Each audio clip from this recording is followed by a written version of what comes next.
ప్రేమని దూరం నుంచి ప్రేమించటం కష్టమైన పనుల్లో ఒకటి. కొన్నిసార్లు మనకది తప్పదు, కానీ అలా ఉండటం తప్పు కాదు.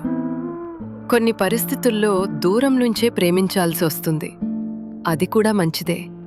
ఎందుకంటే ఒకవేళ నువ్వు ఇంకొక మనిషికి ఎలా ఉండాలో అలా ఉండలేకపోతే, ఒకవేళ ఇంకొక మనిషి నీకు కావలసిన ప్రేమను ఇప్పుడు ఇవ్వలేకపోతే, ఒకవేళ పరిస్థితులు, దూరాలు, జీవితంలో గందరగోళం వల్ల ఇంకొక మనిషికి నువ్వు పూర్తి స్థాయిలో ప్రేమ ఇవ్వలేకపోతే, అలాంటి సమయాల్లో నువ్వు నిజాయితీగా ఉండాలి.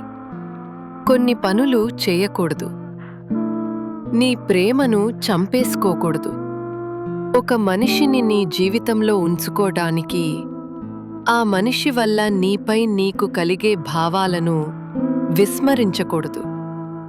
ఇప్పుడు ఉండలేని బంధం గురించి ఎక్కువగా ఆశించకూడదు.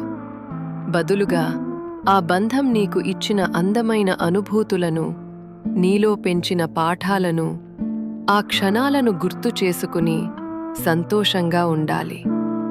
దూరం నుంచే ఆ మనిషిని ప్రేమిస్తూ ఆనందంగా ఉండాలి.